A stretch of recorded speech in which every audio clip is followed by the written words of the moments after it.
एक बार ये वीडियो देखियो भाई। राजस्थान की दलित महिला सनातन धर्म को कितना टारगेट कर रही है, एक बार इसकी वीडियो में देखिए। अगर गणेश जी की गर्दन जुड़ गई थी तो एक लव का अंगूठा क्यों नहीं जुड़ा? क्या वहाँ भी जातिवाद देखकर सर्जरी चल रही थी? अगर गणेश जी की गर्दन जुड़ गई थी, अरे मोहतरमा पहले बोलना सीखो। बोलोगे क्या घंटा तुम्हें पढ़ने लिखने की तो अकल नहीं आई आज तक। तुम्हें इतना ज्ञान मिलता है कि थोड़ा बहुत पढ़ो लिखो और फिर बाद में तुम्हें नौकरी मिल जाएगी, क्योंकि तुम्हें ज्यादा नंबरों की जरूरत नहीं है नौकरी के लिए। फ्री का राशन तुम्हें खाने को मिल जाता है, क्या जरूरत तुम्हें ज्ञान लेने की? फिर तुम ऐसे ही गणेश जी की गर्दन जुड़ गई करते रहोगे। गणेश जी की गर्दन इसलिए जोड़ी गई थी क्योंकि गणेश जी भगवान है, आगे चल के इस सृष्टि का विघ्न करना था उनको और मंगल करना था, और आज भी कर रहे हैं। एकलव्य का अंगूठा इसलिए नहीं जोड़ा गया क्योंकि वो भगवान नहीं था। अब तुम बोल रहे हो कि ये तो भेदभाव हो गया ना, क्या वो दलित था इसलिए उसके साथ ये भेदभाव हुआ? अभी तो कुछ नहीं, अभी तुम्हारा भेदभाव और ज्यादा भड़केगा, क्योंकि तुम्हें आधा इतिहास पता अंगूठे का, वो भी किसी सीरियल में देख के तुम यहाँ पे भौंक रहे हो। पूरा इतिहास में बताता हूँ। क्या तुम्हें पता है एकलव्य को किसने मारा था? भगवान श्री कृष्ण ने। अब तुम यादवों पे भी भड़कोगे तो जो तुम उत्तर प्रदेश में अखिलेश यादव के साथ दलित और मुस्लिम मिलके कोलैबोरेशन कर रहे हो, उसे तो तोड़ो। योगी जी मैंने आपका फायदा कर दिया। मजाक की समाप्ति यहीं पे होती है। अब सीरियस मोड पे आते हैं। मोहतरमा अपनी औकात मत भूलिए और बाप भी मत भूलिए। सनातन धर्म से तुम लोगों का जन्म हुआ, धर्म बदल के बाद में बाप को गाली देना स्टार्ट है। थूकता हूं मैं तुम लोगों पे। ये राजस्थान से है, इसकी आईडी देखो, लोग इसे कितना सपोर्ट कर रहे हैं। मैं सनातन धर्म के लिए कार्य कर रहा हूं, मुझे लोग कितना सपोर्ट कर रहे हैं। मैंने राजस्थान पे पहले भी चर्चा की थी, लेकिन राजस्थान से किसी का रिस्पॉन्स नहीं आया। राजस्थान के सूरवीरों, नींद से जागो। इस टाइम पुराने इतिहास की चर्चा करने की बजाय नया इतिहास बनाने की जरूरत है। आपका इतिहास में नया नाम दर्ज होने की जरूरत है। इस मोहतरमा की अकल ठिकाने लाई जाए, इस पे सख्त से सख्त कार्रवाई की जाए, ताकि ये दोबारा हमारे हिंदू देवी देवताओं पे टिप्पणी ना कर सके। आज फिर मेहनत करके काफी घंटे एडिटिंग करने के बाद ये गंदगी निकाल के लेके आए आपके सामने। अब कार्य है आप सभी सनातनियों का। इस वीडियो को ज्यादा से ज्यादा शेयर करो, स्टोरियों पे लगाओ, राजस्थान के लोगों को मेंशन करो और सभी पूरे भारतवर्ष तक पहुंचा दो, ताकि सनातन धर्म के लोगों का देवी देवताओं का अपमान ना हो सके। जय हिंद, जय भारत, जय श्री राम, हर हर महादेव। तो दोस्तों, मैं ये वीडियो इस अमित भाई को टैग कर रहा हूँ, और हो सके तो आप भी इस वीडियो को शेयर कीजिएगा ताकि इस तक ये वीडियो पहुँच जाए। तो दोस्त, आपको मैं एक बात कहना चाहूँगा कि अगर इस महिला को नॉलेज नहीं है, अकल नहीं है कि कैसे बात करनी है, कैसे किसी को बोलना है, तो नॉलेज आपको भी नहीं है कि जिस तरह से ये अपनी अज्ञानता का प्रमाण दे रही है, उसी प्रकार आप भी अपनी अज्ञानता का प्रमाण दे रहे हो। इस महिला ने धर्म को टारगेट किया, आप इसी महिला को टारगेट कीजिए, न कि पूरे दलित समाज को। और रही बात, आपने कहा कि आपको कम पढ़ने लिखने की आपको अकल नहीं है, कम नंबर लेकर आप नौकरी लग जाते हो।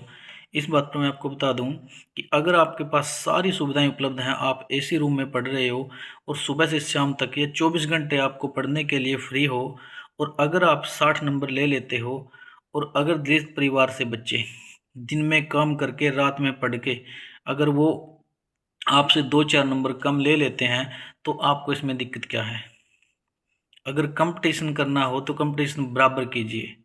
अगर वो पर सरकारी स्कूल में पढ़े तो आप भी सरकारी स्कूल में पढ़कर कीजिए। अगर वो कोचिंग नहीं ले रहे तो आप भी कोचिंग न लीजिए। अगर आप ऐसे कंपटीशन में आ रहे हो तो बराबर होना चाहिए। सुविधाएं आपके पास सारी हैं, आपको सारी सुविधाएं मिल रही हैं, फिर भी आपको उनसे 2 या 3 नंबर से कम में अगर आप नौकरी लग जाते हैं तो आपको उनसे दिक्कत हो जाती है। और रही बात फ्री के राशन की, वो मैं आपको बता दूं कि आप सर्वे कर लीजिए। आप मुझे बुद्धिमान लग रहे हो, सर्वे कर लीजिए पूरे हरियाणा का। हरियाणा में 70% लोग ऐसे होंगे जो गरीब होंगे, जो बाकी 30% रह गए वो ऐसे ऐसे लोग हैं जिनके पास पैसे की कमी नहीं है। और हर जाति का आदमी आज राशन लेने के लिए डिपो में लाइन में लगा हुआ है, चाहे वो किसी भी जाति से क्यों ना हो। माँ बाप अलग कर दिए, माँ बाप की अलग फैमिली आइडिया बनवा दी, अलग राशन कार्ड बनवा दिए, जबकि 50-50 किले के मालिक हैं। तो हर व्यक्ति राशन आज ले रहा है, वो भी फ्री का। तो आप ये नहीं बोल सकते। और तीसरी बात, आपने बोला कि एकलव्य की बात आई, तो जो अंगूठा काटा गया था वो बिल्कुल जातिवाद का प्रतीक है कि हाँ, जाति के कारण ही काटा गया है। क्यों? क्योंकि न वो क्षत्रिय था, ना वो ब्राह्मण था, वो था एक आदिवासी। और दूसरा मैं उदाहरण बताऊँ आपको कर्ण का। कर्ण वैसे तो क्षत्रिय था, लेकिन उसका पालन पोषण एक सारथी के घर पे हुआ था।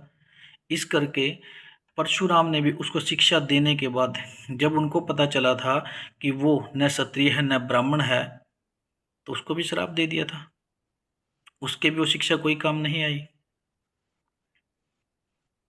तो मैं बार बार यही कहूँगा कि जो महिला ने बोला बिल्कुल गलत बोला, लेकिन ये सारी की सारी दलित समाज को टारगेट करना गलत बात है।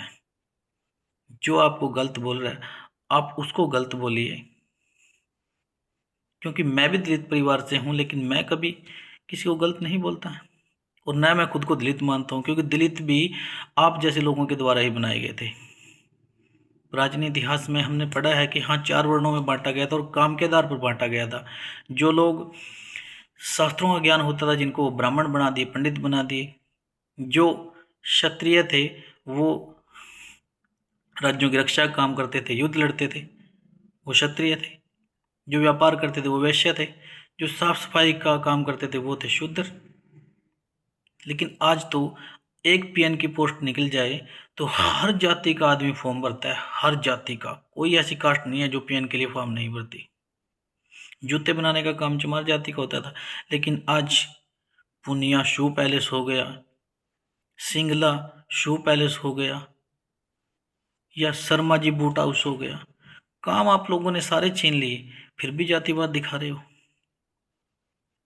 तो दोस्त, ज़्यादा बात नहीं करूँगा, मैं सिर्फ यही कहूँगा कि मैं हाथ जोड़ता हूँ कि इस तरह से जातिवाद को बढ़ावा न दें। आप सनातन का पक्ष नहीं ले रहे, आप सनातन को बढ़ावा नहीं दे रहे, आप बढ़ावा दे रहे हो जातिवाद को। आप भाइयों को भाइयों से अलग कर रहे हो। सनातन में कोई जाति नहीं है, सनातन में सब सनातनी हैं, चाहे वो किसी भी जाति से संबंध रखता हो। इस तरह से जातियों को टारगेट करना बंद कर दीजिए। ऐसा ना हो कि भारत में सिर्फ जातियां ही रह जाएं। तो दोस्तों, वीडियो को शेयर जरूर कीजिएगा ताकि साथी तक हमारी बात पहुंच जाए। और मैं एक बार फिर से अनुरोध करूंगा कि जो भी आपको गलत बोले या सनातन को गलत बोले, अगर टारगेट करना है तो उसी को कीजिए, न कि पूरे समाज को। धन्यवाद।